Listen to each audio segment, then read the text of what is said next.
Et bonjour à tous. Je voudrais aujourd'hui vous parler de nouveau de ce grand moment là qu'on va vivre dans quelques jours, au 21 septembre. J'en ai fait une première vidéo sur l'éclipse solaire qui a eu lieu.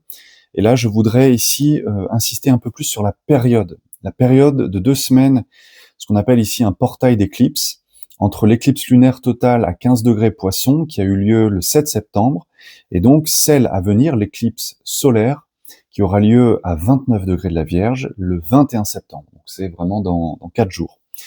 Et j'insiste là-dessus parce que c'est vraiment un moment important, mais qui est aussi vraiment intense, qui peut être vécu de manière assez brute. Et l'idée, c'est toujours de mettre de la conscience sur ce qui se joue dans le ciel, car si l'on regarde les choses de manière miroir, c'est-à-dire que ce qui joue dans le ciel se joue en nous. Et donc c'est intéressant de comprendre du coup quelles forces sont à l'œuvre autour de nous, à l'extérieur de nous, mais qui en fait reflètent des forces qui sont en mouvement à l'intérieur de nous également. Alors sur ce portail et sur cette période entre les éclipses, il y a un symbolisme. Et je voudrais ici vous parler un petit peu et plonger davantage dans le nœud sud. Le nœud sud qui est en transit et qui traverse actuellement, là au moment où je vous parle, le signe de la Vierge. Alors, il est à environ mi-chemin du signe et précisément à 18 degrés de la Vierge. Et ce qu'il faut voir, c'est qu'à chaque fois à chaque fois qu'un transit atteint le milieu d'un signe, comme c'est le cas, eh bien cela indique une maturation.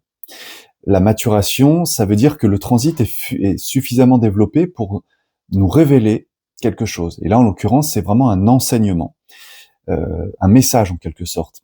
Et ce message, eh bien, nous le recevons tous, d'une manière ou d'une autre, selon la maison dans laquelle il se trouve dans notre thème. C'est pour ça que je vous avais bien précisé de regarder dans votre thème à quel endroit se trouvait le 29e degré de la Vierge.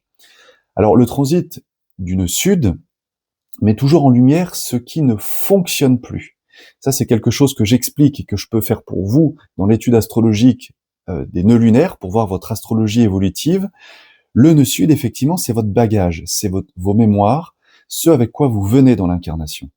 Mais là, je vais pas expliquer, je vais pas faire une vidéo sur le nœud sud, j'explique en fait l'histoire des transits. Quand il est mis en lumière ici, c'est pour bien faire apparaître dans votre vie ce qui ne fonctionne plus. Ce sont des schémas cristallisés en quelque sorte. Et en Vierge, eh bien, cela touche particulièrement nos schémas mentaux. La Vierge est un signe qui est gouverné ou qui fonctionne étroitement avec Mercure, et ça nous renseigne sur le fonctionnement de notre sphère mentale. Donc, une des questions, c'est quel conditionnement intellectuel ou critique, dans le fait de critiquer, j'entends, se sont rigidifiés pour vous, selon la zone de votre thème, à voir avec la maison. Qu'est-ce qu'il est temps de regarder en face à ce niveau-là? La Vierge, un tout petit mot, mais c'est la recherche de perfection. Et là, je vous parle évidemment plutôt des défauts de la Vierge. Comme on est sur le rapport au nœud sud, on va pas regarder ce qui fonctionne bien, on va plutôt regarder ce qui peut pécher ou ce qui peut nous porter préjudice. Donc c'est vrai que c'est la recherche de perfection. C'est aussi un signe de guérison, certes, mais il est obsédé, ou je devrais dire la Vierge est obsédée par l'auto-analyse, l'amélioration constante, toujours prête à corriger ce qui ne va pas. D'où cette tendance à repérer les défauts partout. Or, le 10 septembre, alors c'est dans notre dos, je suis bien d'accord, mais pour que vous voyez la continuité. Le 10 septembre, le Soleil est venu se poser sur le nœud sud. Il a été suivi par Mercure le 11 septembre. Et puis autour du 13 septembre, donc c'était là samedi, le Soleil et Mercure se sont rejoints en conjonction, ce qu'on appelle un Casimir. Pas Casimir, un Casimir, dans la Vierge. Et cette configuration, eh bien, de conjonction, Soleil-Mercure, tout ça en Vierge, ça apporte un moment de clarté, notamment avec Mercure, puisque ça vient, le Soleil-Mercure, c'est la lumière, on met la lumière sur le mental, et on la met sur le mental dans la Vierge. Donc ça nous apporte un moment de clarté, une sorte de prise de conscience fulgurante, j'ai envie de vous dire, du style, qu'ai-je besoin de comprendre? Quel est le message pour moi? Et le signal est fort et clair, vous voyez ce qui ne marche plus pour vous. On pourrait presque faire ici, c'est un livre que je l'ai pas sous la main, mais il est dans ma bibliothèque, mais ça rappelle un peu le livre des 4 accords Toltec de Don Miguel Ruiz, qui insiste sur ces contrats invisibles, vous savez, que nous passons avec nous-mêmes et avec le monde dès l'enfance, et souvent à notre insu. Hein, le premier accord, c'est que ta parole soit impeccable. Je pensais à ça parce qu'en fait, ça fait référence à justement à ces contrats inconscients et à ces programmes que l'on s'impose ou que l'on passe avec notre subconscient. Mais donc que ta parole soit impeccable. Et justement, Mercure, donc, la parole, la pensée, conjoint au nœud sud, puis au soleil, eh bien, il vient nous montrer là où nous ne sommes pas impeccables, dans notre usage des mots, dans notre usage de la pensée. Être impeccable avec sa parole, qu'est-ce que ça veut dire? Ça n'a rien de religieux, c'est au contraire être aligné avec soi, être en intégrité, se faire montre d'intégrité. Comment comprendre l'intégrité? C'est le fait d'être aligné, faire un avec ses valeurs, avec ses codes moraux, avec son être, son âme, si vous voulez, au plus profond. Donc que notre parole reflète la beauté et la qualité de notre être intérieur. Dire ce que l'on pense vraiment, penser ce que l'on dit. Être aligné avec son verbe, avec sa vérité. Et là, je vous invite aussi à réfléchir à cette vérité première qui est que le verbe est créateur. Les mots sont donc magiques. Ils créent des mondes. Quand vous envoyez une parole, quand vous émettez un signal sonore, une parole, un verbe ou une pensée, vous portez un signal dans les mondes invisibles qui résonnent avec les êtres énergie et qui, eux, vont porter les matériaux de construction pour ériger les mondes que vous avez créés par votre pensée et votre parole. C'est donc profondément un acte magique. Et pourtant, nous sommes conditionnés à consommer, j'ai envie de dire consommer, effectivement, à utiliser sans réfléchir, donc à consommer, des mots qui sont empreints souvent de peur, de manipulation, de la peur de manquer. Mais est-ce juste? Finalement, c'est ça qu'il faut se poser comme question à des moments comme celui-ci. C'est le moment de se poser un instant et de faire une introspection. Est-ce qu'il est juste d'agir ou de réagir sous l'emprise de la peur? Évidemment, si je pose la question, vous doutez de la réponse, mais c'est pas juste une question rhétorique. Il faut vraiment s'arrêter et se demander si ces pensées automatiques, ces mots automatiques, ces paroles automatiques que l'on véhicule sont juste pour nous. Si elles le sont, s'il y en a qui sont bonnes pour nous, alors on les garde. Mais si on sait et qu'on se rend compte vraiment dans notre chair et dans notre conscience, en notre âme et conscience, eh bien c'est le moment de s'arrêter et de remettre ça en question sérieusement.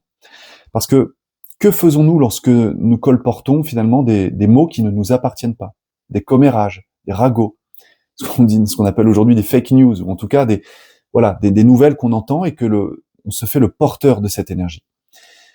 Même une remarque anodine, une petite remarque, un jugement sur autrui diffuse une énergie toxique. Chaque mot est une vibration. Alors, le nœud sud en Vierge nous invite donc à examiner, voilà, c'est ça la note clé de ce portail, c'est une invitation à l'examen de notre communication, de la qualité de notre communication. Comment parlons-nous aux autres? Comment pensons-nous avec nous-mêmes, en nous-mêmes, et comment cette pensée est véhiculée, communiquée aux autres? Donc oui, comment parlons-nous aussi à nous-mêmes, à nos propres cellules? Comment nous informons-nous? Est-ce que nous sommes dans le jugement constant? Est-ce que nous sommes dans l'autocritique corrosive?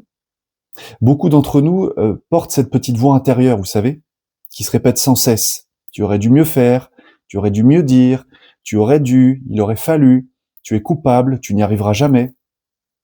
C'est vraiment du parasitage permanent. Et ce flot de parole intérieure est lui aussi, faut bien le voir, c'est lui aussi une énergie vibratoire qui façonne notre réalité. Ce que nous vivons à l'intérieur, nous le créons à l'extérieur. Ce qui est à l'extérieur fonctionne dedans. Il n'y a pas de séparation. La séparation, c'est qu'une vue de l'esprit. Donc l'éclipse lunaire, je vais arriver sur la conclusion, du 7 septembre, qui a eu lieu le 7 septembre à 15 degrés des Poissons, nous a demandé « Où te poses-tu encore en victime ?» On est dans le thème des Poissons, là. Où est-ce que tu donnes ton pouvoir? Elle a donc mis en lumière des illusions, des croyances limitantes, est souvent forgée par notre propre mental. Et puis là, pour l'éclipse solaire, cette fois-ci, à venir, le 21 septembre à 29 degrés de la Vierge, qui ouvre un nouveau cycle, le 29e degré, c'est un degré critique. Je vous l'avais expliqué. Fin d'un signe, degré critique. Un degré de complétude. Donc ici, la fin d'une ère et le début d'une autre. C'est une façon de dire qu'une nouvelle graine est semée. Plus de discernement, plus de précision, plus de pragmatisme aussi. La Vierge, c'est le côté pratique, le bon sens pratique, terrien, signe de terre. Et aussi une guérison, donc une guérison de notre manière de communiquer en l'orientant vers l'amour et la compassion. Parce qu'en face, pour conclure, un petit mot, en face du nœud sud, nous avons donc le nœud nord en poisson. Les deux se regardent, ils se complètent. Ils sont en ligne de mire l'un et l'autre. Et ce nœud nord poisson nous appelle, lui, à incarner l'amour, incarner la compassion, l'unité. Ce sont des thèmes associés à l'archétype poisson.